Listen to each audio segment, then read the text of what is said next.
Welcome and thank you for coming to our first TNS seminar of the new semester.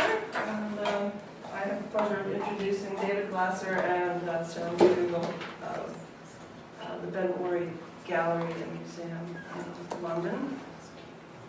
David is executive chairman, born in Glasgow in 1952. He spent 20 years in the corporate world with Marks and Spencer, where he pioneered the food-only store concept, and then he that's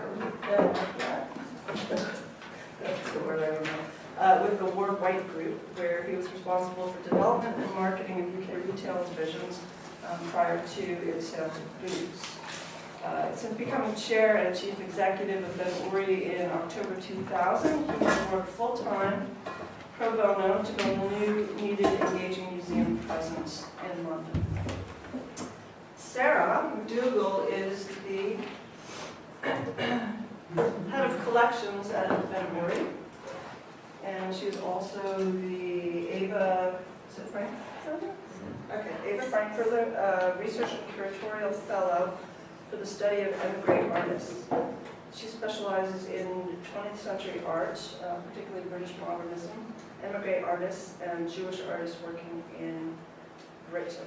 She actually has a very long CV that I'm going to have to cut it short because we're already running a little bit late. So I'm sure she can talk about her background later. So the title of this season's talk is Art, Identity, and Migration, the Spielberg Question.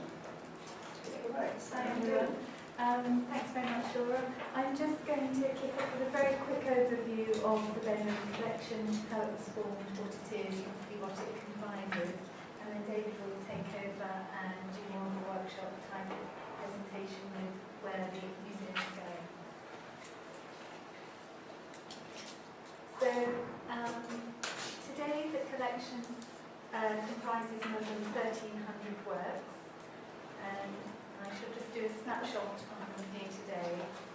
But they were formed in 1915 in the East End in Whitechapel by a Lithuanian Jewish emigre named Lazar Burson.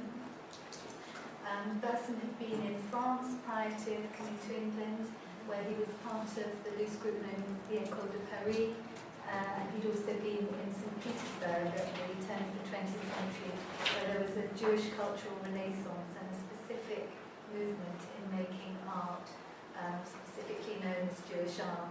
As you will all know, it's a very contentious question as to whether there is such a thing as Jewish art, and it's not a term that we use today of the museum. We have a collection of work by Jewish artists. So without tackling that large issue here today, I just wanted to touch on that distinction. But Burson, in his time, he did believe there was such a thing, and he came over to England, he formed the Ben Uri, and for about a year he encouraged artisans to come together and to create a number of works, including things like bowls, ceramics, mostly wooden objects, and these were objects he called specifically Jewish art. The name Ben Uri was also chosen specifically to reflect the builder of the tabernacle in Jerusalem, and also to create a kinship with the Bezalel School of Arts, which had been formed a few years earlier. Originally, the name was produced in Yiddish, as you can see on this design, and the early archives of the Ben Uri are in Yiddish. By 1920, that had disappeared, however, and English had become the sort of main language that was in use. From the start, Burson aspired to collect a permanent collection of works by Jewish artists, as well as showing Jewish artists in exhibition. Both of those things we have continued to follow. And as I said at the beginning, the collection is now of 1,300 works. The first significant acquisition to the collection is seen here, or at least a part of it, and that was 15 works by Simeon Solomon, a Jewish pre-Raphaelite artist. These entered the collection in 1919, At the time, I should say, Solomon was a disgraced artist. He'd been famous among the Pre-Raphaelites and then was disgraced because of his homosexuality. He'd been arrested and he actually died destitute in the workhouse. So it was a kind of important acquisition in many ways because Solomon has been obviously rediscovered and reinstated in the art canon today. There's a catalogue resume being prepared of his work, and some of these works have been sort of widely linked to retrospectives on Solomon. But at the time, he was much neglected, and this was a very important acquisition. We also bought directly from artists right from the beginning. This work by David Bomberg was bought in 1920, directly from the artist. Most of the artists struggled with poverty, Bomberg in particular, so it was particularly important to support contemporary artists. The work itself is interesting because it portrays Whitechapel, a pavilion theatre, which performed the classics but in Yiddish. The work is also the end of Bomberg's Vorticist period and reflects his own personal disillusionment at the end of the First World War. So I just have a couple of examples of the works in the collection like that to show you. This is Samuel Hirschenberg. This work was the first work acquired by subscription in 1923 for the princely sum of £126. It's again an important work because it shows both the way of life that was left behind and the way of life that many of the immigrants brought with them to this country and to others. In the 20th century, from the 20th century rather, which is the mainstay of the collection, we've continued to add in the last few years to important holdings of particular groups of artists, such as the Whitechapel Boys. David Bomberg was one of those. MacDougall is seen here as another. Again, this work has a particular resonance, being set in the East End of London and created at roughly the same time that Ben Uri came into being. This is Isaac Rosenberg's self-portrait in steel helmet. This was created in the trenches in France in 1916, so it's a work that has a particular resonance this year, in the centenary year of the First World War, and all three of these works are very widely requested. That one will be going to the lab in Newcastle later this year. We also have works by the next significant group of Jewish emigres who came to the country in the wake of the Second World War. These include Frank Auerbach, now one of our most celebrated British artists. And this work was recently featured by the BBC with our learning team. You can see from the Dom label at the bottom of this work, the Soutine, how much work goes into acquiring works for the collection. And this was acquired recently with the help of the HLF Lottery Fund in particular. And again, it's absolutely fantastic work for us. And Soutines are still very rare in this country, but it also is a kind of head for our own École de Paris collection. I just sneaked this one in. We literally got funding for this work on Monday. So again, it's a very important work for us because of the theme, refugees. The artist who painted it, Joseph Herman, was himself a refugee. He fled through 4 continents, through 6 European cities before finding refuge in Glasgow during the Second World War. And this work is important because it shows not only a specifically Jewish family refugees, but also has a much wider universal application and kind of sets the scene for what David will come on to say. So I'm just going to whip very quickly through the way that we have analysed the collection in recent years. We moved it all out of London to a secret location 2010, that gave us the chance to re-examine everything, to condition report and photograph and digitise everything. And it is our ambition to get everything up on the website. Not everything is on the public website at the moment purely because of copyright reasons, but if you would like to see something that you think might be there, then we can certainly show it to you. So looking at this analysis of artists by decade, you can see that the greater number are from the 20th century, and I think that's sort of reflected in what I was just saying about the highlights from the collection. The techniques are very wide, summaries such as you would expect to find in any museum, but we have a particular concentration of paintings, drawings and works on paper. The subject matter is very wide. That may surprise some people who may think perhaps that we have a lot of religious work.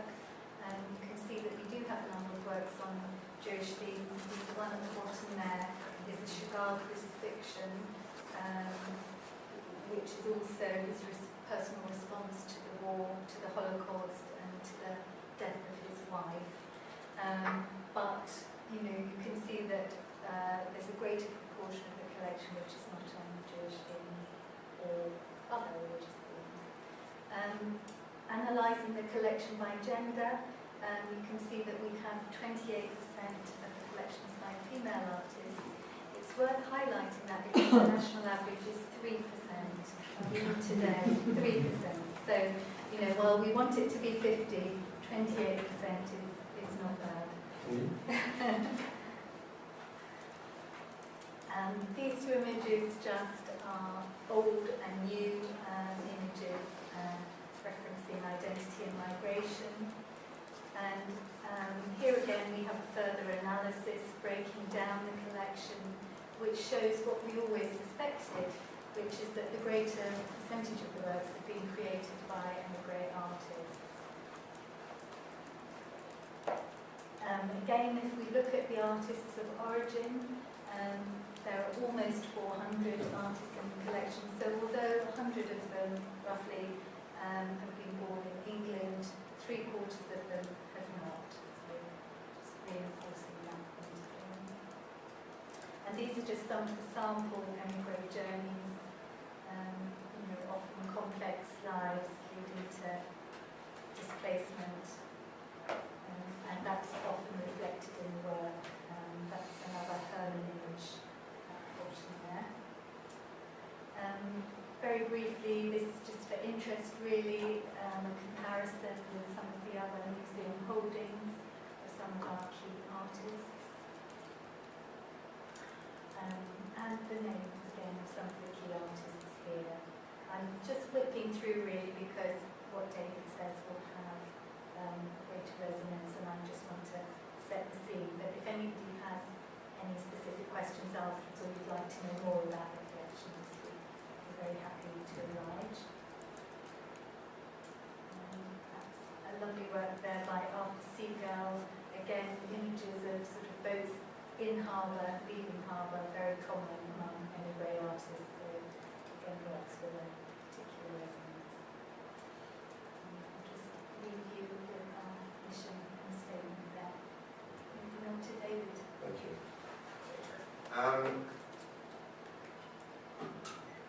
Sarah's a scholar. That's her job, but she does wonderfully well, curates wonderfully well. And I'm not a scholar. I'm a manager. And I came into the museum sector 14 years ago, on the basis that I would give it 2 days a week for 3 years. And at the end of the 2 days a week for 3 years, we would take an institution that was closed, essentially. Southampton Gallery had an office, but it was, in practice, it was closed. And at the end of 3 years, we would have a large building in central London, and we would be having 100,000 people a year, and we would be fully self-financing, and we would be winning awards and having exhibitions all over the world. I would probably get a knighthood. And it sort of hasn't worked that way. Can I just ask, because I want to make this as much an exchange of views. How many people here are students and how many people here are on staff? Well, How do you cast want it? Well, because I know in universities, you can't tell. You can, because to me, every policeman to me looks like a schoolboy. So I'm at that sort of age. So, okay, how many staff are here? Okay, so there's a lot of staff. Okay, so I'll picture a little bit. Okay, because what I actually want to try and combine this talk with conversation about is what we do with our time, how we use our time, because time is a rare and precious commodity that one can very easily fritter away. And I think frittering away time is a luxury which on part of a day, on part of a week is fantastic because you need to fritter away your time to recharge your batteries. But for the rest of the time, I think with a little bit more effort, a lot more people can actually make that time pay, can create something. And I think the museum sector, because it's been cushioned throughout probably hundreds of years in terms of the fact that it's funded or was funded fully, didn't make as much of their time and the opportunities that they're given and that their collections give them to have an impact, to make a difference. And that's really, in a funny sort of way, what I want to talk about, because here we had an institution that was founded in 1950, with a very rich history. It was a dominant player within the Jewish community in London. For those of us like me who are over 35, I guess there's probably a few, it's very difficult to actually imagine in our open society of 2014 that as far or as little far back as the late 1970s, there were walls that stopped emancipation for the Jewish community in London. We're white, and you can't tell the difference whether we're Jewish or Christian or Catholic or whatever, because we got it easy. So if there was walls, yes, against our emancipation in the late 1970s, then not so easy for people who were obviously different, as it is today. So it's not that many years ago. My daughter, who's a lawyer, got a job at a very prestigious city firm, and we were with friends, and she was chuffed to bits, and she said, and they said, oh, and the person who was speaking to was a lawyer. They said, oh, I said, do you know that that firm never employed a Jewish barrister until 1978? Never had a Jewish partner until 1982.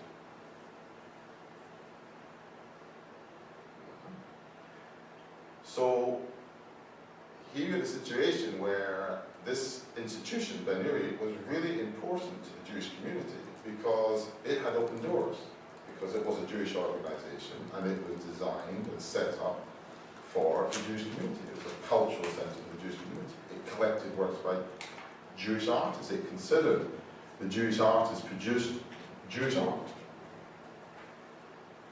And then when life changed, and all of a sudden it was perfectly all right for Jewish people to be partners in city firms, it also became perfectly right for Jewish people to become trustees of national institutions.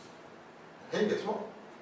Why would you want to be a trustee of Ben Uri when you could be a trustee of the National Gallery, or the Royal Opera House, or Tate? And that's what happened. So when the walls fell down, people moved. And Ben Uri, unfortunately, didn't clock it. It didn't actually say, our trustee board are moving to nationals because the walls are coming down, the doors are opening, and therefore that's going to have a dribble down effect. And do we need to change our positioning? Or do we continue to be there to support struggling Jewish artists against discrimination and all the rest of the stuff? When actually, they weren't struggling against discrimination anymore.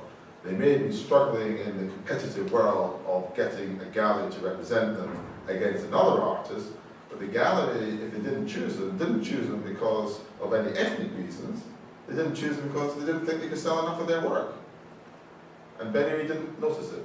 Or if it noticed it, it didn't add 1 and 1 and make 2 plus, because it continued to support struggling Jewish artists who were struggling when they may not have been struggling for the original reasons. And of course, if you are selling the wrong product, if you're singing the wrong tune, if you're dancing the wrong dance, then you become quite lonely because people just move away from you. So, not surprising that Ben Uri essentially lost his gallery and closed in 1995. So the question was, here you had an institution that had a very simple balance sheet. Okay? On the negative side, it had very little money left. Its strategy was clearly not right. And its vision was still very much along the same founding principles. I'll be as delicate as I can.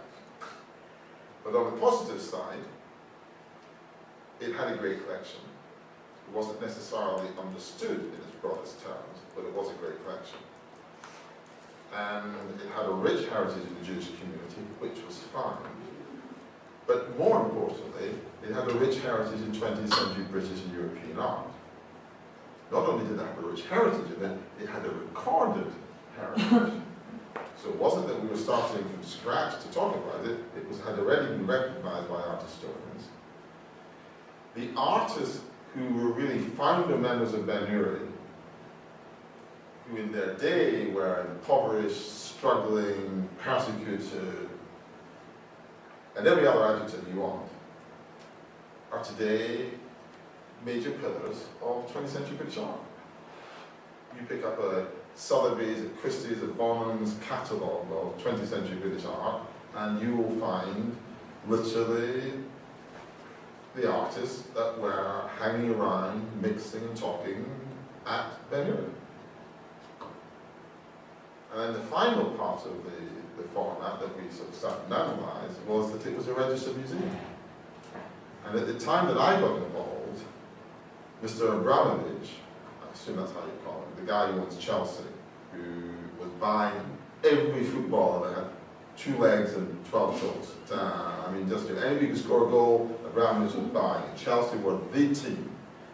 And I remember saying to somebody that this guy, if he starts to collect art, which of course now his new wife does, but if he starts to collect art, he can stand in every evening sale at Sotheby's and Christie's in London and New York and simply have his hand in the air for the whole time. And he can buy everything. He has the financial resources to buy everything. He can do it for years. And he will therefore build the greatest collection in the world. But he'll never be able to buy what we have. Because we are a registered museum. And that, guys, is not for sale. That requires generations of care and trouble and attention and collection. So it doesn't matter how much money you've got, and you can build a big building and you can stick the Abramovich Museum on it or anybody else's museum on it, but the government won't actually credit you unless you've been doing it for a very, very long time. So there was the balance sheet. And in business, we describe that as a no-brainer, okay? Because all the important parts are on the balance sheet on the positive side. The negative side is money. Well, you can get money. There's no shortage of money in the world. It may not be used in the way that we don't like it to be used, but the resource itself, there's no shortage of. And the strategy, well, you change the strategy. You just get a better strategy. Management, you buy the best management you can. So we took it on. Okay. But there's no point in repeating the same tune. Because if you repeat the same tune, you'll get the same noise. So if we just opened up, found a gallery and opened it up again, put some money into it, and then did the same, guess what? Nobody will come, and we'll close it again. So we had to completely rethink. And if I go back to my starting point about frittering time, we knew that we had to make a difference. We had to make change. We had to find a formula that had the chance of working. So it's about result-driven time management. And our starting point was that we knew what not to do. But we hadn't worked out what to do. And that's when the thinking came. And I guess the answer is that we're still thinking. And we're 99% sure, we're not 100% sure, we're 99% sure that we have the answer. And it's gradually built up. And I think we've been on the same track for 13, 14 years. Okay, so how did we get there? What was the thought process? So anybody's waiting to hear a scholarly lecture on a painting, yes, or a school of painting, you have to go back to Sarah, okay? I'm going to talk about the methodology of getting a result, of changing direction, holding on to that which is precious, and then adding on different packaging, different wrapping, different directions to actually impact a larger audience and try and gain sustainability, because that's the challenge. And why do I talk about it in that format?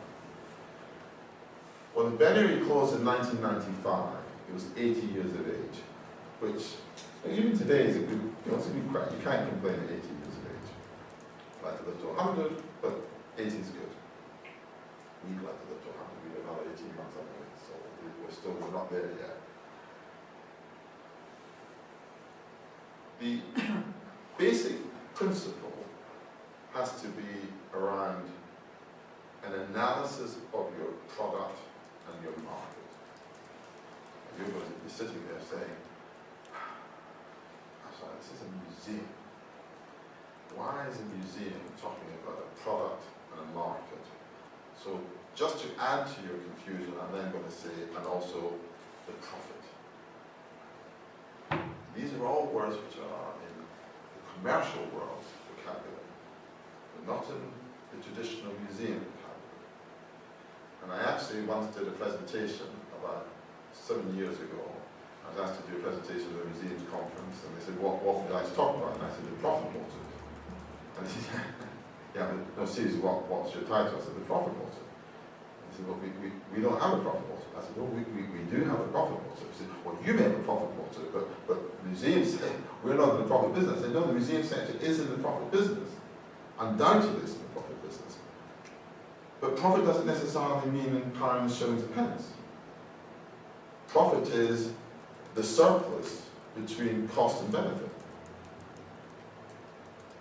And we are in the profit business, because if we don't impact people, if we don't change people's lives in some tiny degree for some tiny moment in time, then actually all the work we're doing is not generating profit.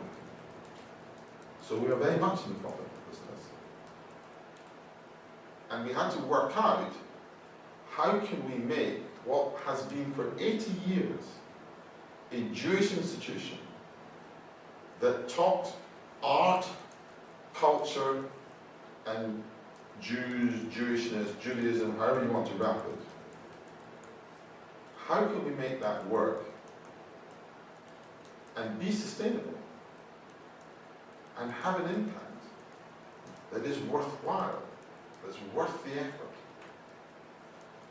And for that, you start to need to create formulae, no different to any other management logistical challenge. Okay. So the first thing is that, what's the size of the market? How many people are you going to attract? Well, we're lucky. We're in the art business. So, I mean, can we change this to one of our great pictures, please? I said, go to Rabbi Robinson, would you? Please. It's a particular favorite of mine around it, because I'll tell you the story in a minute. Okay. Because this picture is a picture of a rabbi.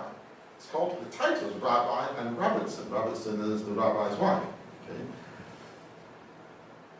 But actually, title had changed just to husband and wife, yes, or baker and wife, you wouldn't know, because it's really, it's a picture that expresses modernism.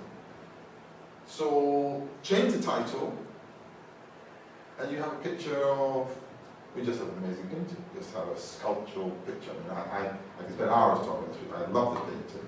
But the great thing about this painting is that it has different lives, and different messages for different people, because it is a great work of British modernism. And yet, the artist is actually titled it because it's what he sees in the sunrise as Rabbi Ramsey, so it's a historical piece. So how do we communicate this? Because if we only communicate it to the Jewish community in London, the statistics are as follows. According to the 2001 census, 200,000. According to the 1991 census, I think it was like 210,000. The 2011 census was also 200,000. It held steadily. It's been declining each decade as people get older and not more people were leaving rather than coming in. But it held steady. And it held steady because the ultra-Orthodox parts of the community who don't believe in contraception, so they were having large families, whilst the secular community were having less large families.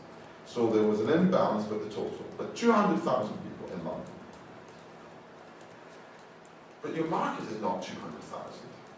Your potential is not 200,000, because in that 200,000, there's a baby that's just been born. And there is the very lovely old lady or gentleman who is just passing on. So if you analyze the 200,000, and without going through all the different cuts, and remember, London is a big city. What's the population of Southampton? 250,000. 250,000. Population of London, 8 million. Okay? So the distances are different. So if you live in the outskirts of Southampton and you want to come into the centre of Southampton, it's, I don't know, 15 minutes. You live in the outskirts of London, you want to come into the centre, it's an hour and a half. Hit the wrong time of the day, if it rains, yes, it'll take forever. So the 200,000 is really under 100,000, but we're going to say it's 100,000. 100,000 possible people who are over the age of 15, who make up their own minds, and under the age of 80. But that doesn't say that you're going to get 100,000. That just says that's your potential. That's your pool. That's how many fish are in the water. But they're not all going to bite, because not everybody likes George Clooney. Well, I guess not every man likes George Clooney, and not everybody likes an art exhibition. So we worked out that if we had a 10% penetration, we get 10,000 people. Can't run a museum with 10,000 people. Can't run a commercial gallery with 10,000 people. Or at least if you have a chance of a commercial gallery, because if 1% of that 10,000 buy a painting, then you can probably make it work. But if you're not selling paintings, it's not possible, number one. And two, is it worth the effort? To go through all the scholarship, all the hard work, remember, it's not just about hanging paintings. It's about the condition of the painting, about the history of the painting, it's about the context of the painting, it's about the artist, about the period, it's about handling the painting, storing the painting for 200 people a week, for essentially 25, 30 people a day.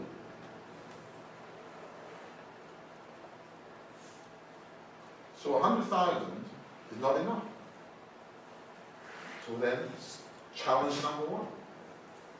If your market for your product is not enough, and we already knew it's not enough because Ben Uri closed because it wasn't enough, and the Jewish Museum in London weren't getting many more than 10,000 people a year. Big sheet of A3 paper on the wall, problem number one. You either have the wrong product or the wrong market, because they don't work.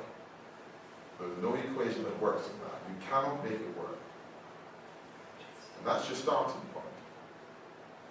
Now, if we can get Mr. Abramovich, and if you're watching Mr. Abramovich, I'm a huge Chelsea fan, and I think you're doing an amazing job, and I'm prepared for Ben Uri to be the Abramovich museum with gallery and everything else. So, but if you're not watching, okay. If you miss advantage, you can afford it. No problem.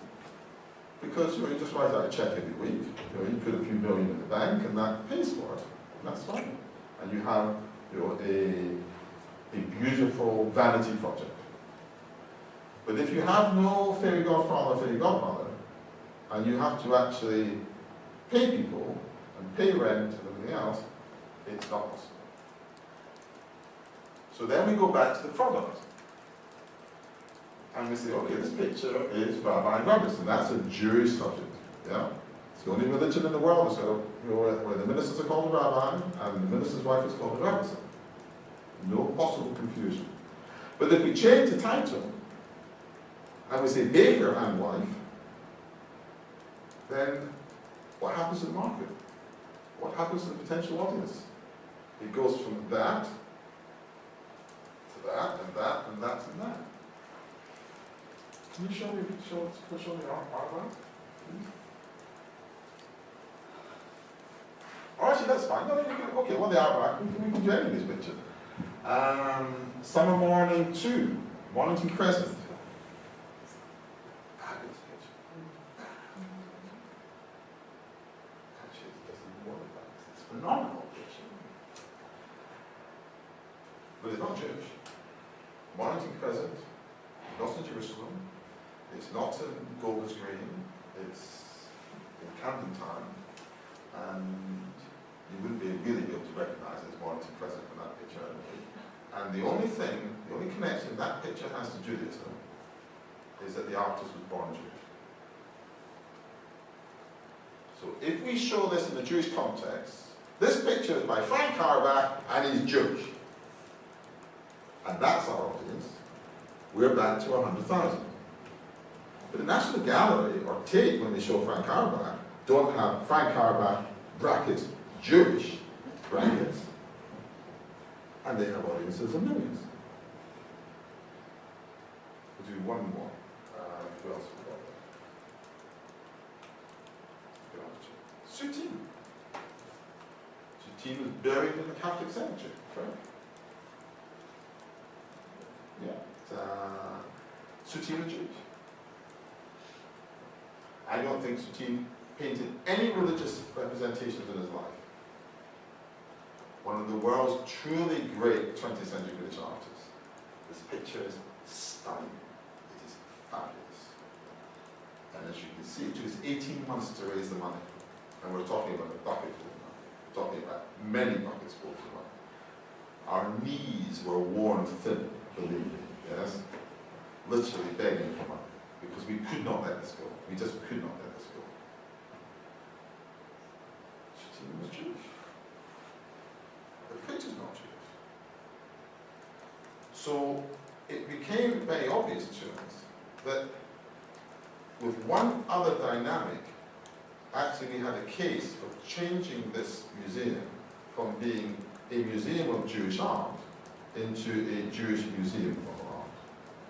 And that was, what did the artist want to be known as? Because if the artists all wanted to be known as Jewish artists, and if they described themselves proudly as a Jewish artist, or whatever, doesn't matter, proud or not, then there would be a moral problem. Because to misrepresent an artist in their wish as to how they wish to be presented would be morally wrong. And actually, we had no knowledge at all, with no evidence at all to say that these artists all would go around and say, hey, I'm Frank Auerbach, I'm Chaim Soutine, I'm MacDougall, I'm everything else, I'm Jewish. Not that they were unhappy about being Jewish, but they wanted to be artists first. That was their profession. They were artists who happened to be Jewish. My dad was a doctor who happened to be Jewish. I'm a manager who happens to be Jewish. So there was actually no conflict at all on that area. And once that was established, it transformed the whole thing because we switched its marketplace. And all of a sudden, we are a mainstream art gallery and museum. with a proud Jewish heritage and a strong Jewish context amongst other strong contexts. And that really was the methodology, if you like, the starting point of shifting its positioning into the mainstream. A seismic shift. Minority communities tend not to make jumps into the mainstream because there's safety and comfort zones in minority communities. We stick together because of that safety valve. Because very often minority communities don't get such a great deal sometimes. So, but there we go, that's where we were, and that's where we felt we had the opportunity. Because if we can crack the main market, we have the possibility, we have the potential of survival and of prosperity. Okay. So then, let's look at it another way, because the title, I'm conscious, how much time I got? 15 minutes, because I normally speak for about 9 hours. The title of the presentation is Art, Identity, Migration, the Spielberg Question. So I've gone around this in a slightly different way. Art, identity, and migration. Well, identity issues, we all have identity issues at some stage or other in our lives. And people under pressure have greater identity issues because we're dealing with pressure, and that pressure forces you to question your own existence, your own positioning in life, and positioning in the day, positioning in family, positioning in friends, and peer group, and everything else. So identity is a big, big generic issue. And migration, well, we knew, but we didn't know the statistics, but we knew that this collection was stuffed full of immigrant artists. I mean, when I first went to the picture store and actually looked at the collection, and the collection had been marketed, by the way, as the most important collection of Anglo-Jewish artists in the country, which is statistically true, I guess, or at least factually true. The only trouble was when I went to look at the collection, I couldn't find any Anglo-Jewish artists. There's a Germany, there's a Poland, there's a Czechoslovakia, there's a Russia. I was searching for the Anglo bit, but the Anglo bit came because they came here. But actually, and now we know, because we actually sat down and photographed every work, and condition reported every work, and wrote about every work, and analysed and researched every work, 60-odd% of these artists were not born in this country. They came here, but they weren't born in this country. So, migration is the dominant feature of our collection. Therefore, it's entitled to be the dominant feature of our mission. But why do I talk about the Spielberg question? It's the same theme as what I just described to you in terms of market. I want to talk to you about the Holocaust. Okay? It's Holocaust month. When I was growing up in Glasgow, there was a cinema house called the Cosmo. It was an art cinema. Okay? So it wasn't the Odeon or the, I don't remember what that was. It's terrible, I don't remember breakfast.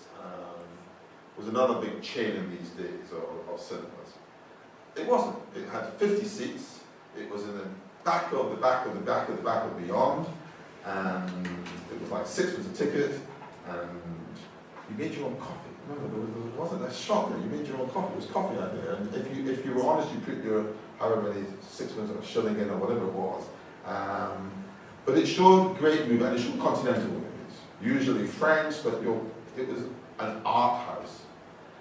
And I got dragged to see as kids, as my brother and I, as kids, to see films of relevance to the Jewish heritage, including Holocaust films, which were grim, as you can imagine. They were completely qualitative, they were documentative, and disturbing, and in many cases, literally reruns of Pathy News, and you didn't want to go out for supper afterwards, I can tell. And these films played in art houses all over the world. where there was 50 seats, and it was half full. But the John Wayne movie in the Odeon, Buchanan Street, had 500 seats. It was full to the gunnels, and you couldn't get in because it was sold out because Cary Grant was on. I'm telling you how old I am. I don't know these people, by the way. I just heard of them. But you know, whoever the movie star of the day was. And then Steven Spielberg came along. How many people here have seen Schindler's List? Okay, how many people haven't seen Schindler's List? 4. Okay, 4 out of 20. 25. Probably about the correct percentage. Today, they reckon that up to 1 billion people around the world have seen Schindler's List. So the most memorable part of Holocaust education for a fair chunk of the world has actually been delivered through Schindler's List. Just worth thinking about. People sat through 3.5 hours of movie. Entertainment mixed with fact. It was mostly qualitative. It wasn't very much documentative, but it was certainly engaging, compelling viewing. And you left knowing that there had been a Holocaust. There had been a nasty, dark period of life where the Nazis decided that it would be a good idea to eradicate any race that they wanted to, and that included gypsies, homosexuals, and Jews, principally. That was their 3 targets, and they weren't that nice about it. And there was this little girl in a red coat, the only colour, only piece of colour at the beginning and the end, this little girl in a red coat. And that's why I talk about the Spielberg question. Because we can either do something that is absolutely 100% pure and perfect and talk to a tiny audience, or we can make it accessible. We can sacrifice just a little bit of the depth, in our case of scholarship. Not that we do sacrifice any depth of scholarship, but we make it accessible and talk to a wider market. So, for example, today, there's a picture, we've got the popular.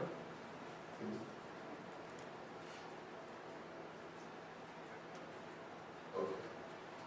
This picture here is called the Ghetto Theatre. Why is it called the Ghetto Theatre? Because it was a Yiddish theatre in Whitechapel. Whitechapel was part of the Jewish ghetto in East End of London at that time, stuffed full of immigrants. 6 to a room. Could be more. They happen to be Jewish immigrants at this period. Today they're Bengali, they're Somali, I mean it's just, you know, it's, the physical area is very seldom changed, funnily enough. And it's like a pathway, you know, each immigrant group that arrived goes to the same area, and as that mixed last immigrant group starts to make its own way in society and move somewhere else. So here's a picture, and this picture is exhibited in Sarah and Rachel's current exhibition called The Uproar, the first 50 years of the London Group, which is being exhibition of the week in The Independent, exhibition of the week in the Financial Times, exhibition of the week in Time Out. This is Ben Uri Collection. This is not Tate. Okay, this is a tiny, small gallery museum in a converted shop in the back end of St John's Wood. Okay, so I just want you to understand that way through. Exhibition of the week in the Wall Street Journal, exhibition of the week in the Evening Standard, regularly getting over 200 people in 4 hours on a Sunday. And this is not convenient, by the way. This is a bus, and it's a walk, and it's I get lost, and you know, to get here. And it's in this exhibition. We're getting over 1,000 people. Over 1,000 people. Now, if we had described this exhibition, this is a catalogue. This is not the catalogue for Tate and National Gallery. This is the catalogue for Ben Uri. Okay, this is our exhibition catalogue. It's a book. So I'm going to give to Laura at the end because it's such as sport. Okay. You already have one? You're already in. And I will too. I'll take a second. Whoever gives me the question that I definitely can't answer, I'm humiliated by, will not get this book.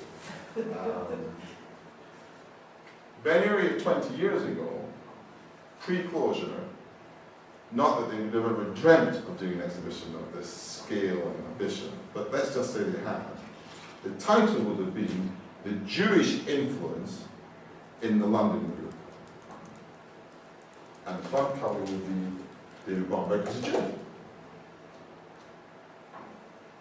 And I reckon we would have at least got 30 people there. Maybe if it wasn't raining. Okay. And I'm sure the Jewish Chronicle would have covered the exhibition.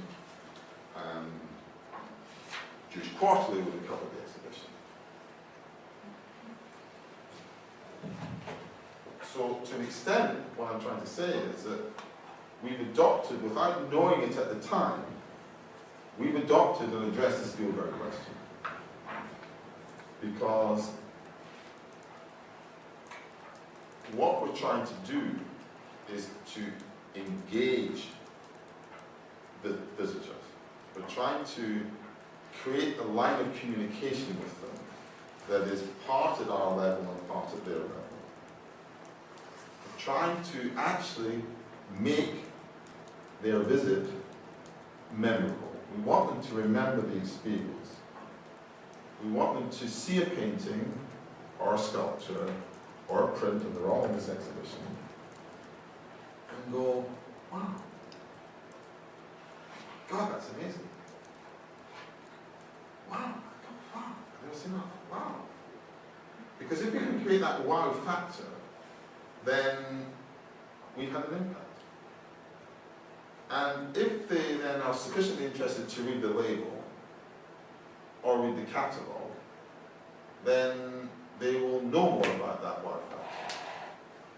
And if it happens to be one of 6 Jewish artists out of the 50 artists in the exhibition, then our forefathers will be proud of us because we've engaged more people about the 6 out of 50, so the 12% of artists, than we would have done by only showing the 6 artists. And if they read the catalogue, then they would read a comment, an article, an introduction, which if I can find it, it's a fabulous catalogue. One of the best exhibitions and catalogues I've ever produced.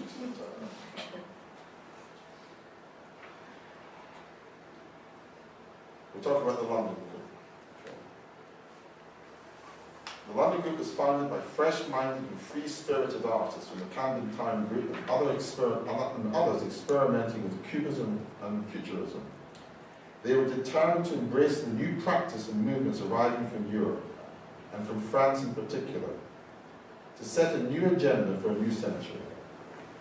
However, their exhibiting opportunities in the mainstream were significantly restricted by an establishment dominated by the Royal Academy, which was intent on maintaining the status quo. Coming together to form the London Group, it quickly became a magnet and an exhibiting forum for artists who were often considered rebellious by the establishment, and even in some quarters notorious, during these early seminal decades in Britain. 1913. Ben Uri was founded less than 2 years later, in July 1950, in the Jewish ghetto of London's East End, also in response to establishment prejudice and exhibiting restrictions. In this instance, the artists themselves were outsiders, irrespective of their artistic practice. Jews, and what was probably considered worse, mostly immigrants or the children of foreign-speaking immigrants. So we've actually made a point. We made a point within a much broader context. It's not the only point we're making, but it's a realistic point. And when we exhibit in March 21 African artists, we'll be making the same point, because that's the point they're making. And when last year we exhibited a Korean artist and a Ghanaian artist, both immigrants to London, That's the point they were making. And that's why I talked in my little part, and I'm going to end it now if I can, about xenophobia. Because at this moment in time, I think this country is going through an exceptionally dangerous period. Probably the most dangerous period that we've been through in a generation. Because the lunatic right wing, I guess, since I'm not naming anybody, I can't be sued for it, but it is a lunatic right wing, who we're now in a situation as America was some years ago, where it's Reds under the bed, it's the immigrants under the bed. The immigrant actually wants our job, the immigrant wants to have our food, the immigrant is going to take our house, is going to dominate our health service. And before, up to now, it was a narrow part of the right wing who promulgated this view, and basically the centre, both in the Tory party and certainly in the Labour Party, dismissed it and distanced itself from it. But today, because of the economic crisis and because of all sorts of different reasons, everybody's jumping on the bandwagon. So it's now always considered it's a lunatic left wing that's talking against it. And that's a big, big danger for society, because society is led by leaders and media who are influenced by leaders. And it's not that the mass of people who follow these leaders are evil. They're just simply simple. They will follow the strong leadership. They'll follow the good of the day, the good of the moment. And I'm genuinely very worried about it. I think we have huge problems. And I am critical of the Labour Party because I think they jumped on the bandwagon. They haven't stood firm against this. So there's now a real issue and a real danger about xenophobia in this country. And I think museums can do something about it. Because if you go back to when I was a kid, none of you want to go back as far as when I was a kid, but if you do happen to go back part of the way, there was a group in society that were basically on a different level. Bank manager was considered to be a pillar of the establishment. How do you think about bankers today? I'm not convinced that they are uppermost in our minds as being the pillars of the establishment. Doctors, medical staff. Well, they've also lost credibility. Mid-staffs. How many National Health Service trusts are fiddling all their figures? Mustn't forget the ministers, the religious leaders. I'm not sure that we should go there, frankly. But we've got politicians. I don't think politicians hold the same sort of moral compass and gravitas that they used to. It's like this whole wear has been taken away in society. And I think museums have got the opportunity to just start to plug a gap. Because part of the museum world, part of the museum ethos, is that the picture in the collection, which is worth £50, has to be treated in exactly the same way, with exactly the same respect, as a picture that's worth £50 million. And if we translate the picture to people, then the person whose IQ is lower, Mr. Johnson, the person whose IQ is lower, and who the best job that he can get is sweeping leaves off the street, should be treated with the same respect as the person whose IQ is higher and who is running a major corporation or running an airport or even running a government department. We're going to start a little campaign about it. We're going to have on the front page of our website, hopefully by the end of the week, you can go and check and see, and if it's not there, I'll go mad. But a whole bunch of pictures, a montage of pictures, and it's going to say great British artists. So we'll all be great British artists. Spot the immigrant artists. Because they're all wonderful pictures. And then when you go to the next page, it's going to say the name of the artist, the dates, and which country they were born. And it isn't going to be Britain. And that's part of why I'm involved. That's part why I think Sarah and a whole team of wonderful professionals are involved. Because we're not here to hang pretty pictures. And we're not here to service the Jewish community alone. We're actually here to try and make a difference through art. And that requires, if we're going to make that effort, we want to have the widest possible audience and the largest possible audience, because if we can add a paracetamol, which is taking my headache away, if we can add a paracetamol to society and just for that tiny moment in time make a positive difference, then the effort's worthwhile. Thank you very much.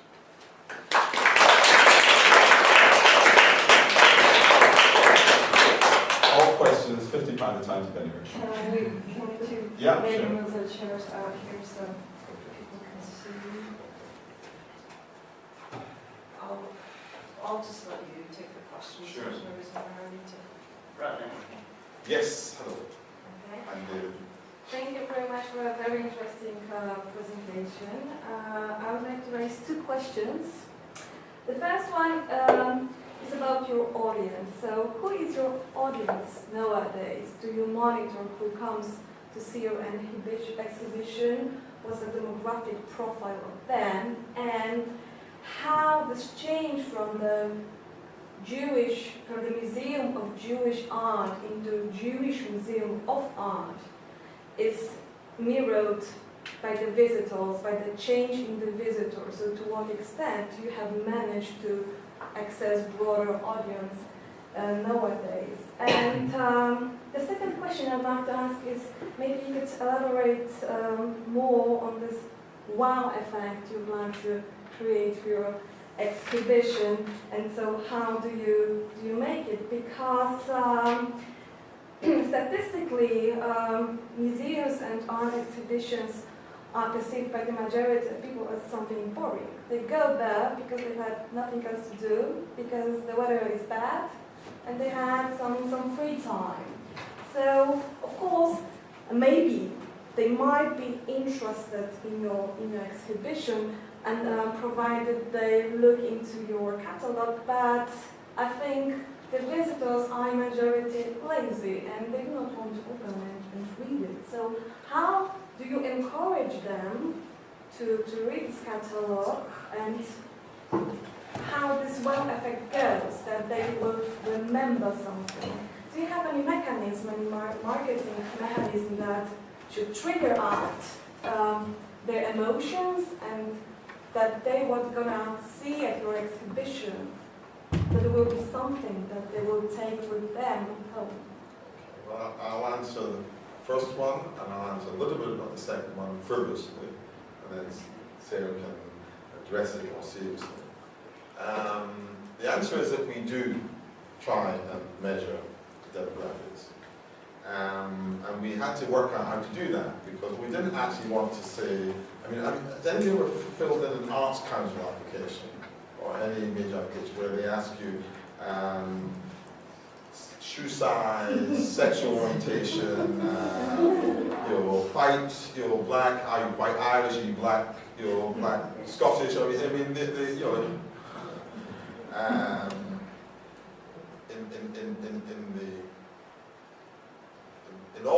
in all good faith for diversity. I find it appalling, but that's a different issue. So we do it by postcode. Okay. Why do we do it by postcode? Because minority groups tend to live together.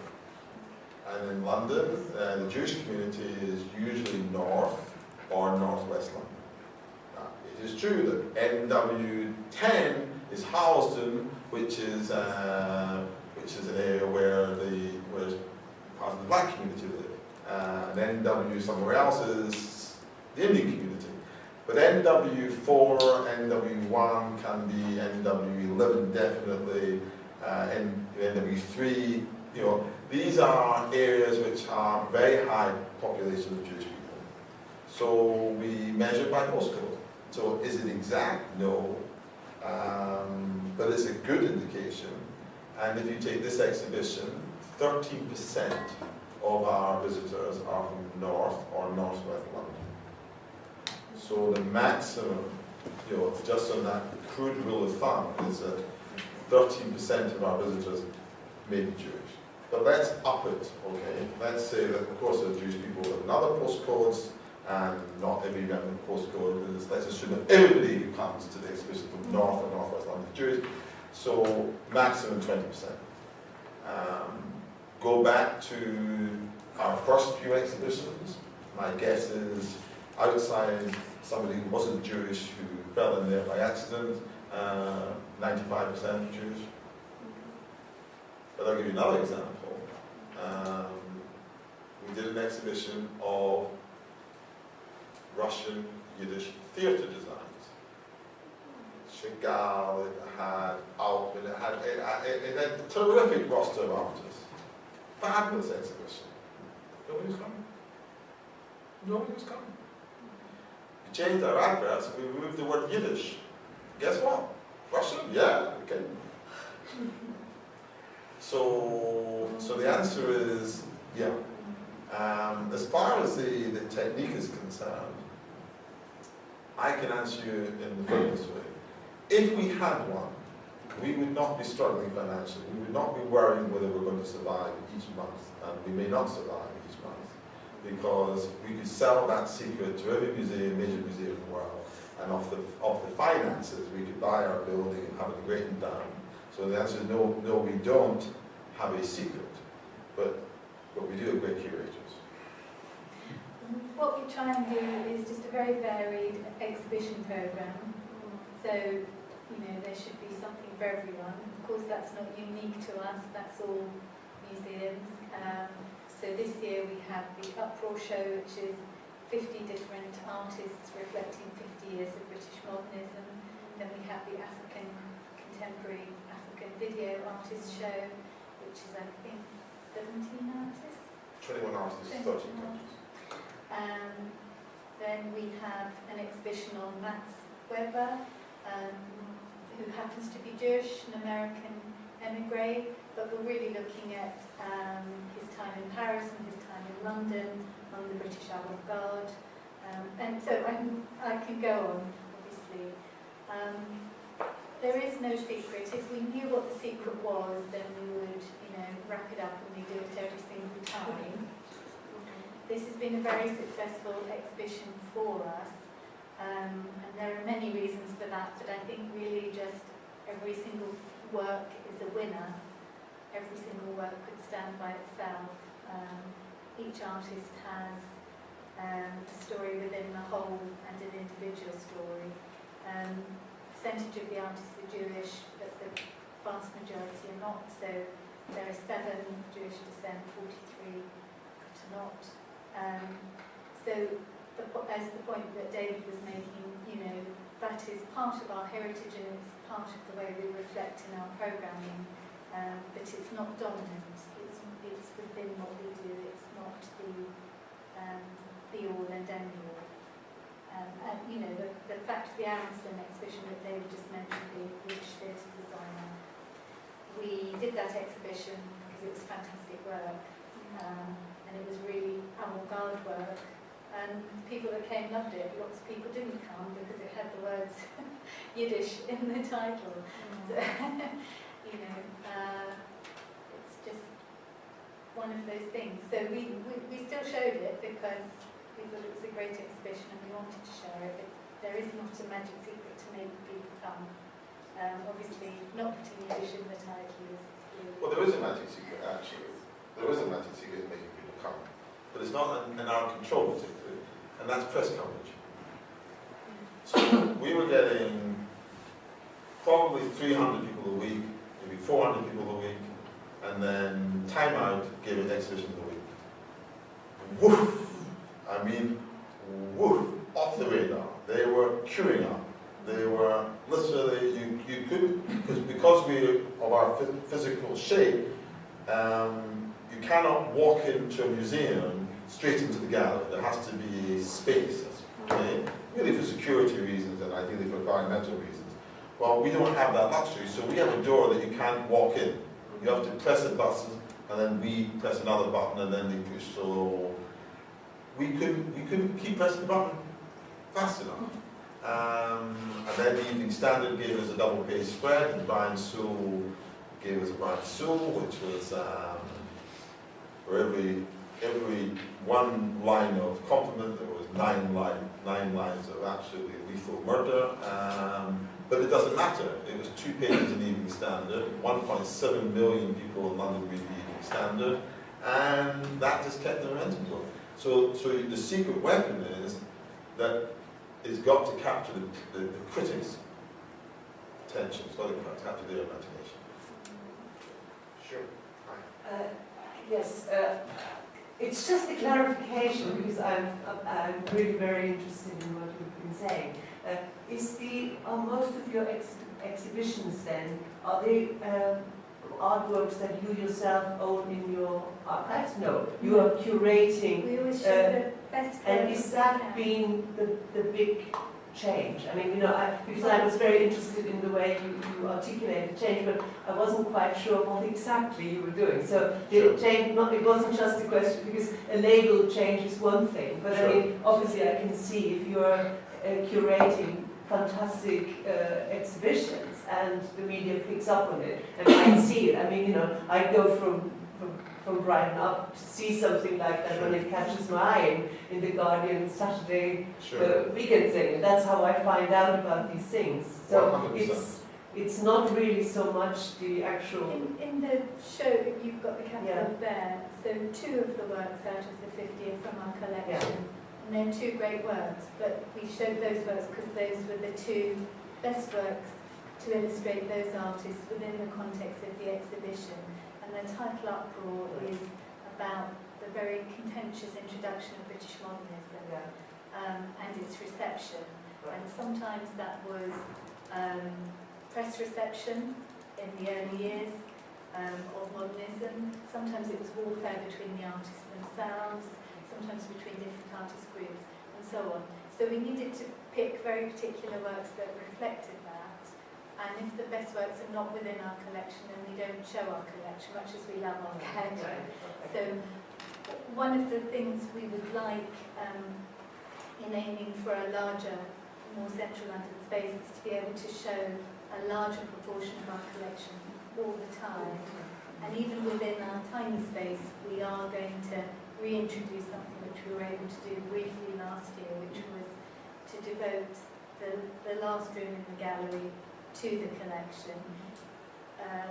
The reason we can't do it all the time, say at the moment, is because we'd already planned these exhibitions which take the whole space. But as soon as we can, we intend to sort of reclaim that small space. We also lend the collection very widely. While we've been here today, we've had 3 requests for works to go to different places, from as long as they can fulfill museum conditions of safety, security and so on. Can I just build on that? Ask a supplementary to the supplementary. Your collection, you will obviously want to continue building it. Will you then keep to the original remit, which is that you will take the art of artists who happen to be Jewish, or will you actually drop that? And I also wonder whether from your trustees, for instance, and within the Jewish community, whether has been a bit of a backlash to what you've done. I imagine it's caused some feeling. So not all the artists in the collection are Jewish. The majority are, the overwhelming majority. But for example, we have works by Jacob Kramer. I don't think we showed one there, but there's work in the exhibition. His brother-in-law was William Roberts, and there's a good connection there. William Roberts is also in the current exhibition. So if we were offered the right work by William Roberts, we would take that. If there is a good reason, every collection has core reason why it was started and what it reflects. And obviously we want to continue very much with that. We're not trying to say that we're not proud of the Jewish heritage. We're simply saying what we recognise is that the Jewish story is one émigré story within a greater whole, and that Britain is made up of many émigré stories. And that's something that's reflected now in our programming, in our future vision, and in the way we collect. But it does still, in terms of what we physically add to the collection, it has to have a relevance to what's there already. Otherwise, it could be any collection of pictures. Just to add on to that, just give you the background. When we were going through the peer evaluation, really the sort of serious, deep, wide strategic thinking about A, how we make something work, and B, what we want it to be. You know, so that it has a purpose in mind. We referred back to business. That's where I come from. And it is infinitely, or regularly, infinitely less expensive to rebuild a brand than it is to launch a new brand. And Ben Uri had been going for 80 years, or in this case 85 years by the time we were doing this. And it did stand for, it had brand values. I mean, it was a core part of an important emigrant community's existence. And we were going to already changing the name because it used to be called Ben Uri Art Society. Well, that was a no-brainer. You know, why would you, if somebody said, would you like to give £1,000 to the museum or £1,000 to an art society? You know, that was pretty easy. So we had to get rid of art society. We had to introduce the word museum. We changed the logo. We changed the presentation. We changed literally everything. But we decided not to change the collection and the core part of the collection because that's really the essence of the institution. So the presentation of a product can differ. So, you know, to take it to its ludicrous extent, a box of chocolates, Thornton make the same box, the same chocolates, and put it into 20 different boxes for 20 different supermarkets. But actually, if you open it up, it's the same chocolate. It's just the wrapping is different. So we didn't want to change the chocolates. It's very important to us. So we wanted to reinvigorate rather than necessarily completely change. The issue in terms of the contemporary issue is very interesting. First of all, I just want to deal with the issue about the artist. The first really major exhibition that Sarah and her colleague Rachel addressed was on an article called Alfred Walmart, remember? I had agreed with my fellow trustees the strategy that we're not going to just exhibit the collection because the collection wasn't good enough in many areas. And if you're not good enough, you ain't good enough. And remember, we're in London.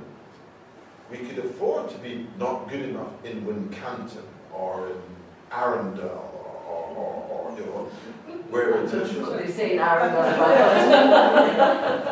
Well, there's not that much competition. That's what I mean. You know, so you know, if you're the only film in town, yes, if you're the only cinema, the only movie in town, you've got to choice. You either want to go to the movies or you don't. But we're in London. Our competition is Tate National Gallery, National Portrait Gallery, Hayworth, the whole Southampton. Everybody is our competition. So I persuaded the board that you're going to have to understand that we're going to curate exhibitions and bring in the best works, but we'll always have representation of the collection, which will therefore enhance the positioning of the collection because it will be amongst these great works. And Rachel and Sarah came to see me, and then we had our updated exhibition, and it sounded very exciting. It's at Walmart, and I said, there's only one thing. I said, I don't see any of our collection in it. And they both looked at each other because they obviously had anticipated the question, and they said, well, David, there's nothing in the collection that's good enough. Hence, but we discussed it, and actually they were right. What we had in our collection, we had 20 Walmarts in our collection. But they weren't good enough to be in this exhibition. And when I discussed it with the board, and of course the board was jumping up and down, I said to him, so the answer is that we have to go and buy a work that's good enough to get in this exhibition. Because if we let the work into the exhibition that's not good enough, it devalues the exhibition, which devalues the whole strategic direction of the institution of being excellent, of being on a par.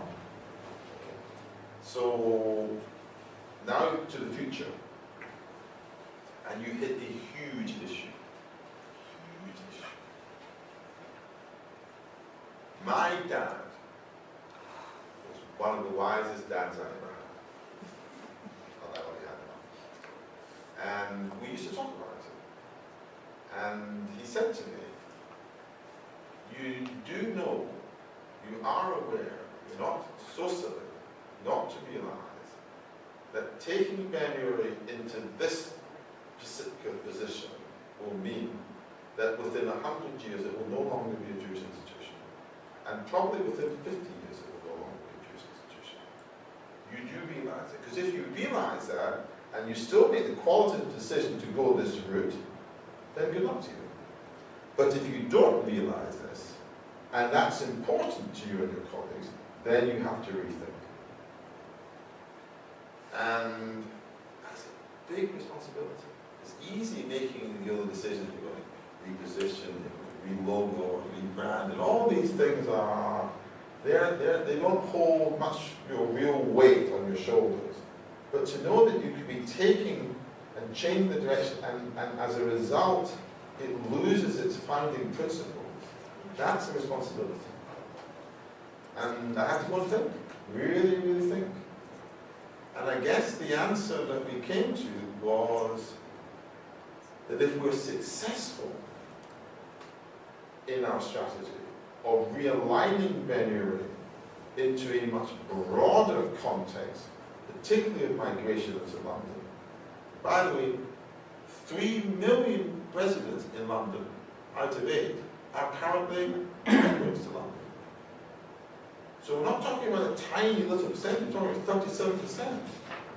By 2030, we estimate that it will be 45%. And by 2040, hey guys, we minority groups will be the majority. Huge shifts in society. If we succeed in positioning Ben Uri as representing the Jewish community in the mainstream, and we succeed in having a building that is 100,000 people a year, and we succeed in embracing our fellow emigres and allowing London to see that there is nothing to be frightened of. It enriches society, diversity. And the art that these communities produce enriches British art. If the cost of that is that we were so successful that people really didn't realize anymore that we were from a Jewish minority, it's probably worthwhile. But it will be for 2 more generations to make that judgment. But first we have to be successful. But it's a very important point. And the final part of the point is there a backlash? Are there people who think we're wrong? The answer is yes. Was there a backlash when we did an exhibition about the crucifixion? Yes.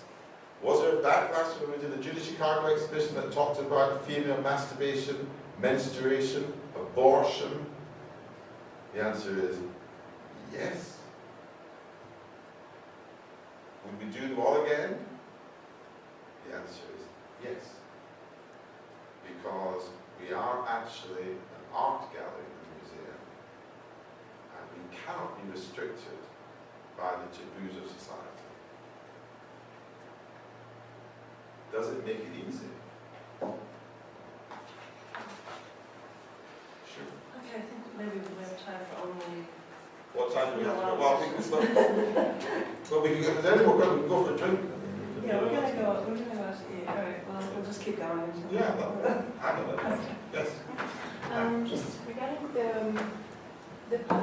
maybe case of purely Jewish orientation of the museum, how does the current Jewish community receive the change, and do they agree with your new orientation to extend it to different occasions, or do they do not agree, or how do they receive that?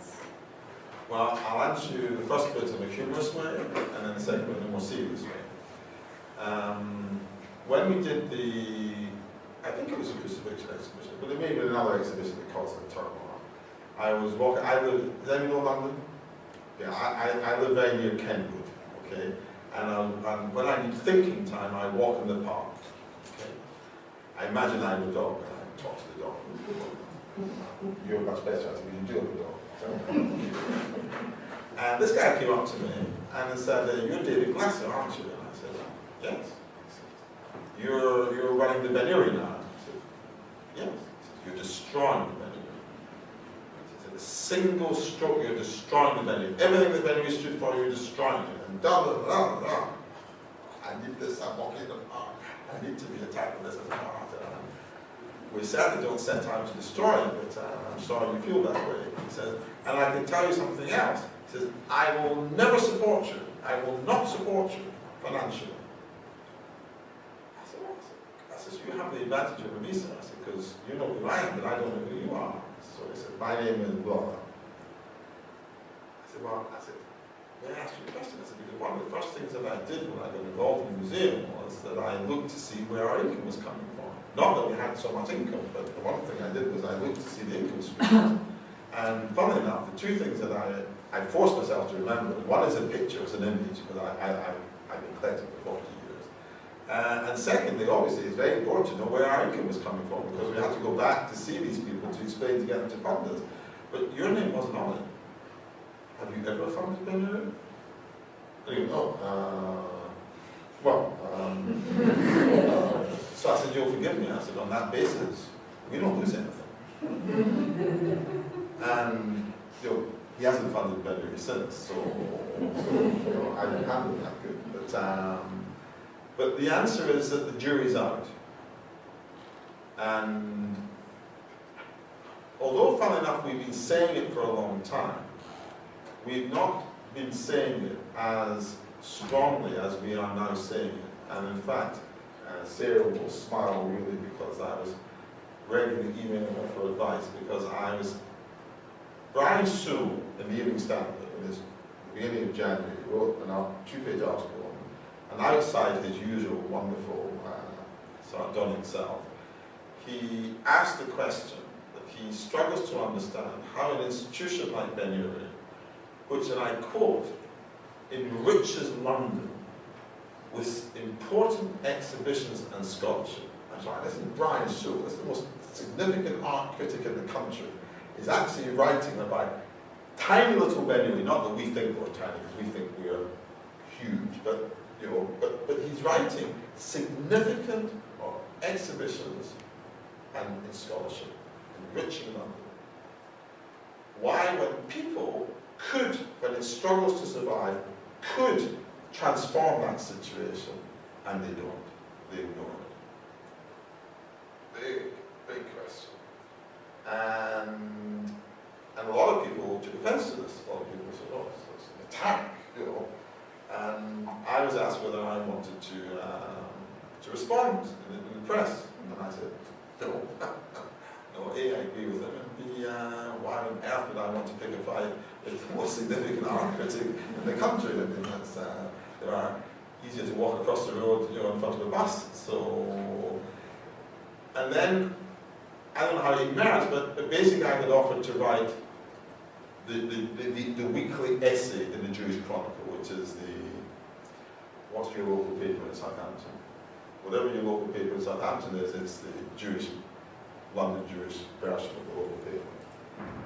And writing an essay is completely different to writing an introduction to a scholarly catalogue, or sitting having a lovely warm chat here. And I decided we're going to go for bust. And we've gone public in telling people what our final part of our strategic plan is. And the final part of our strategic plan, as I will share with you, is that we don't want to get 5,000 square feet in central London. That's an exhibition space. We want between 30 and 50,000 square feet in Central London. And we want to share our gallery, our museum, with up to 10 different immigrant communities in London at any one time. And we want each of these communities to tell their story, as we will, about our journey to London. So we turn the 20th century, so it's a modern and contemporary story. And on the second floor, we want to create and curate, it should be easy for you, the art of these communities. And one form or another, blend it into some form of exhibition. And I'm in a wonderful position where it's not my problem. It's Sarah and Rachel and their teams. And each 4 or 6 months, these immigrant communities will change. So it will be the Nigerians and the Somalis and the Polish and the Romanians. God help us, we're going to have the Romanians. Romanians, you know, because they're taking over the world, aren't they? And after 4 months, there will be the Czechoslovakians and the Russians and the Chinese and because, you know, we're not, and we won't run out because we should live so long. There are 265 different migrant communities in London. 60 big ones and 200 small ones. And we're going to give them a voice. And we're going to give them the opportunity to have a voice. And we're going to allow them to have a cultural festival so that we're making the asset sweat, so that the asset doesn't open at 10 o'clock in the morning and close at 6 o'clock. It's going to be open at 10 o'clock in the morning, it's going to be open until 10 o'clock at night. Because after 6 o'clock, there's going to be, we'll transform the place into a cultural festival. So if it's the Islamic or the Iranian community and it's about calligraphy, that's where they're going to show, but they'll also cook in it. And they can have dressmaking and dance lessons or whatever it is. Not in the heart of their own communities, but in the heart of central London. So that people coming in will actually go, oh, maybe the wow factor, wow, even, and wow. Because London doesn't have that. Because all the migrant communities live in pockets. And one on its own is interesting. 10 hardly. Will the Jewish community rush to buy it? I don't know. Some will, hopefully. A lot won't. Hopefully more will be more. But we're going to find out because I played it out in this estimate. So the main Jewish newspaper that's read by the Jewish community in London are going to read about it, if you want to read about it. And they're going to read what we believe our future is. So can I come back to it? I just wondered whether you also run events, guided tours, workshops, things like that to contextualize the exhibitions in this space you currently have. Yes, we do. Yes, so we getting many requests for guided tours for this one, so we've probably done about 12 already, and there's another 10 to go in the last remaining month of the exhibition. We have a very active learning and outreach department headed by Alex, and she does a lot of amazing work both from school parties coming to the gallery and families come to the gallery. She also goes out to schools. The Outback book we saw earlier, she actually took that into school last night. But we also do activities with other groups of people. I think you mentioned, I'm not sure, work with people with dementia and so on. So you're saying you're actually attracting people into the space who might not normally go to the museum. Yeah. It goes back, I didn't talk about it, but it goes back to the beginning. How do we differentiate ourselves? How are we distinctive? How can we be excellent? Because it's sadly, one thing's sure, in London, unless you're excellent, you're wiped out. Because there is so much that's excellent in London. I have to say as well, it's probably both. You know, a large percentage of people who would come anyway to a museum, and obviously that's always going to be your biggest audience, and you still want them to come, but we do try and attract people also who wouldn't normally come, but you can't always do, you can't target every new group of every exhibition. But, you know, the diversity of programme throughout the year should mean that there's something different groups. But to add on to that, again, going back to the beginning, I'll tell you the story. We're on 2 floors, we're 1,500 square feet on 2 floors. It's not exactly a tape person, okay? And we needed an education program. So we went to an education consultant who told us that we're too small to have an education program. We can't get schools to come into us because we're only 1,500 square feet. And we're in the back end and beyond, and there's nowhere to park a bus, and there's stairs. Not good. I said, yeah, we know. Tell us something we don't know. We're hoping you're going to tell us how to do something. And the way we did it was, we said, well, Mohammed won't come to the mountain. Let the mountain go to Mohammed. So we set out to have a national education program. Not a local education program, a national education program. And that evolved through good fortune and good execution. We are now on the national education network. So every school, or every non-fee-paying school in Southampton, on their whiteboard, yes, are able to click and get better learning modules on their computers. So last year we had 32,000 school lessons taught across the country on Ben Uri programs. So we're diverse from the point of view. We want to impact everybody. We believe in world domination. How do you fund all your activities and the exhibitions and things? Because you made it clear that you, sorry? Great difficulty. Oh, because you mentioned that you buy the paintings with sort of help from lots of people. Sure.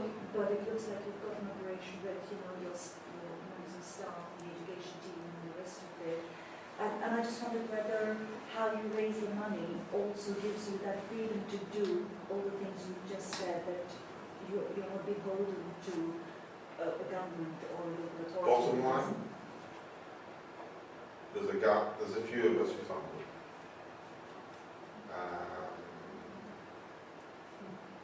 I do it pro bono because I'm just lucky enough to be able to do that. And there's a few of us who believe in what we're doing, and we're treating it like a business. That you pour money into a business to build an infrastructure, to buy machinery, to buy market share, to build your management team. I mean, if you take Facebook, it's only making profit now, but it did sell for $30 billion. Many companies in today's modern technology world, Ocado, people who deliver your food shopping, hasn't made a profit yet. Because the infrastructure costs are so high, but the potential rewards, once you hit the critical mass, are huge. Sky Television did not make a profit for the first 8 years. Poured hundreds of millions in to date, unbelievably profitable, because every subscriber now that signs on, there's no incremental cost. All the telephone companies, all your mobile phone companies, if you switch to Orange, who are you with? I have no idea. You have no idea. My husband is. Okay, so if you switch from I have no idea to Vodafone, yes, to keep my daughter a job, it's all profit. It's all profit. It does not cost them anything at all. So it's a completely different business model. And what we believe is, I never asked anybody to invest in any of my companies that I haven't invested heavily in myself. And we took exactly the same view. Before we go to market, before we ask people to pour money into this, let's make sure that it works. If it doesn't work, it's our choice. It's our loss, and hey, it happens. Not every business is successful. But we are now in the situation, and I also talk about this in this article, that we actually think we're 99% sure we're there. And Brian, Sue, you've got the right question but the wrong timing. Because we haven't gone to market. We haven't asked people to buy us a building yet. But we're going to.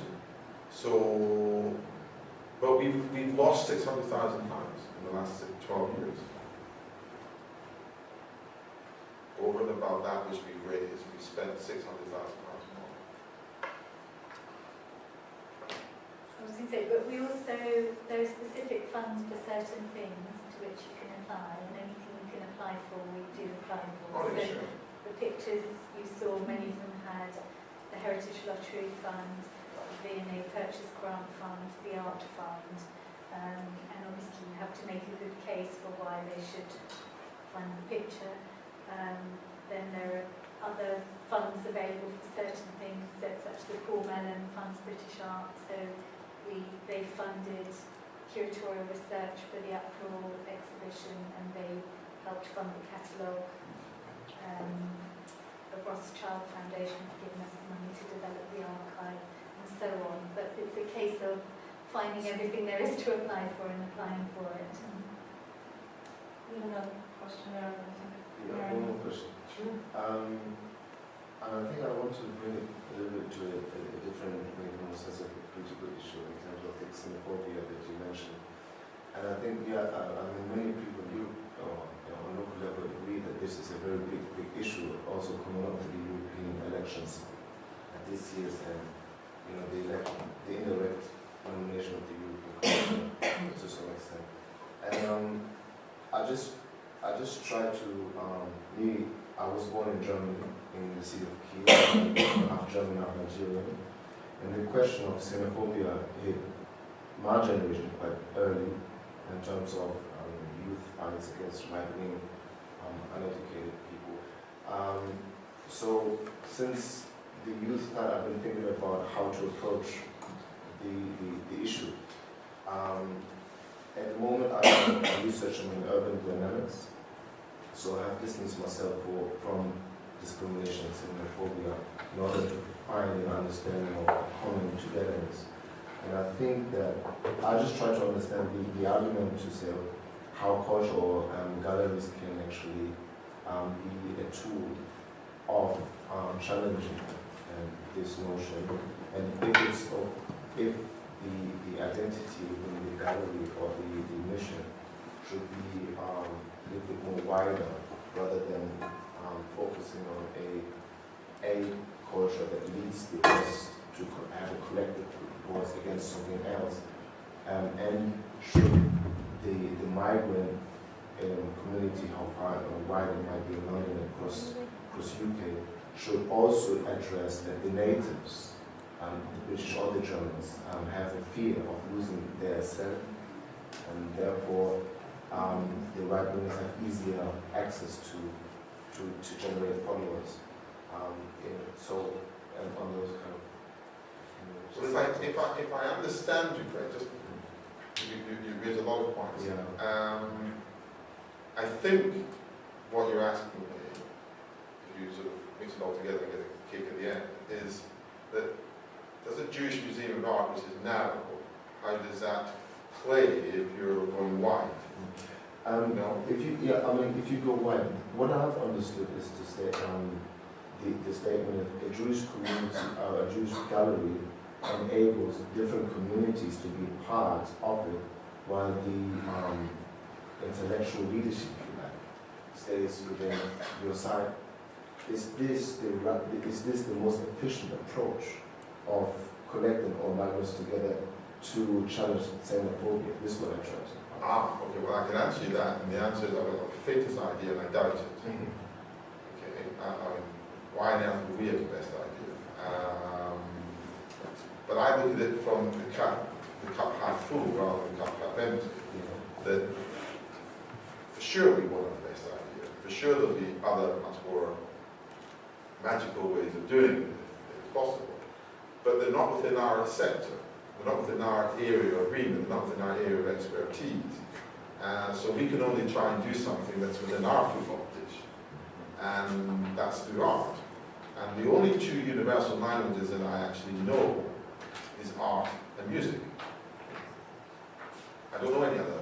Every other language has got a language of its own. But art and music, you just don't know who's producing it, you don't know who's playing it, you don't know who composed it, you don't know who's singing it. It's just music and art. So we're not in the music business, but we're in the art business. And when you stand up and you stand at any of these pictures, I defy anybody to tell me that the nationality of the artist, the colour of the artist, the religion of the artist. And that's what we're trying to use. To go back to the first point, and it comes to your point, Alan, which I haven't actually said to you, is that we dropped the London Jewish Museum of Art, which takes you even further along the road that you're taking to. And we've dropped it because our research told us that 90% of people who are not Jewish are not rushing to come to something that they perceive as being Jewish. Not because they're anti-anything, just because it's not for them. It must be for Jewish people if it's got Jewish on the door.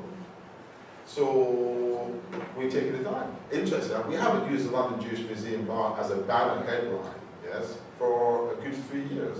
Brian Sewell writes, yes, Ben Uri, or the London Jewish Museum of Art, their other title. Because at the end of the day, you know, you are who you are. Well, I think it's a good approach. I mean, I'm not saying anything against it. I'm just trying to explore different perspectives of saying. I think it was interesting to say that yes, music and art has a certain universal language that allows people to participate in intellectual ambition, but also in physical terms, like moving into space. And I just try to find out for myself in terms of my area of work, which is city planning and placemaking, to which extent that in itself can be a universal language of coexistence in context of the xenophobia and the division between people. How, for example, I had a workshop in Kiel, and I had a person from Turkey and a person from Nigeria. And the person from Nigeria argued, as long as you're in Germany, you need to learn German. So the Turkish person argued against it. Why should I learn German? And I also can learn Turkish. But then when we shifted to the element of urban identity, both of them agreed that it is better to learn the language of the current place in the majority of language spoken and the efficiency of cooperation. So since then I'm just testing out how to form language outside maybe culture to bring people together. And I can't answer you. We just don't know. It's linked to what you're doing. It is linked to what you're doing with your new space. This project for a new space, isn't it? By bringing it into central London, where no one we know lives, type of thing. Yeah, I think that could be a way to think about it. I suppose we don't know the end of the journey. We kind of aspire to make this beginning, and I guess it would evolve as it goes along, you know. And obviously we don't seek to prescribe to other communities, only to say, you know, come in and let's see where it goes. Do you know anything about Jewish penicillin? Jewish penicillin is called chicken soup. And there was a story. Basically, the doctor comes and the old man's in his bed, he's 98 years of age, he's dying. Doctor comes, examines him, and says, Mrs. Goldberg, very sorry. It's heart failure, there's absolutely nothing we can do. Your husband is going to die. And she said, Doctor, give him chicken soup. Doctor takes our alarm and says, This is life, this is the end of his life. He's going to die. Doctor, give him chicken soup. Chicken soup is not going to do him any good. What harm is it going to do him? And when we're faced with an issue like that, we use the chicken soup. We don't know whether it's going to do any good. But if it's not going to do any harm, we'll give it a go. And that's really, we just don't know. But within our context, within our world, we can make art work just a little bit. It's like dementia. People say, why do you want to have art in dementia? Dementia is incurable. It is incurable. But if through our art programs, working with the individual who's living with dementia and the carer, we can slow the process by 1 degree, by half of 1 degree, or we can make that person have 5 minutes more a day of coherence. It doesn't solve the problem. But if everybody can just add a little bit more chicken soup to something, then, you know, there's progress. Okay. I would have a question, but it's your centenary. This year, What are the plans? if we survive. Yes, but You're going to big survive. show at Somerset House and Bingo Rooms. We'll have 100 works for 100 years exploring the stories of identity and migration. We'll all be And we're going to be swapping our gallery, hopefully if the deal comes off, with the Nehru Foundation in South Auckland Street, which is the Indian community's cultural centre. And we're going to move into their space, and they're going to move into our space. And if you want anything, somebody can tell me anything more symbolic for a centenary year, that we're going to give our space to the Indian community, we're going to take their space, and we're going to talk to each other's communities, then send it to me on a postcard. Because we really want to make the point to everybody, is that we deliver. We may not succeed, and we may fail, because we may run out of money. And particularly now, because people may well say, you know, we've lived with you doing the crucifixion exhibition, and we've lived with you doing exhibitions about things that we're not prepared to talk about, and we've lived with full frontal nudity, which we don't approve of, and we've lived with all this stuff, but now you've gone too far. And we actually need the opposite, because we're so broke, we walked here.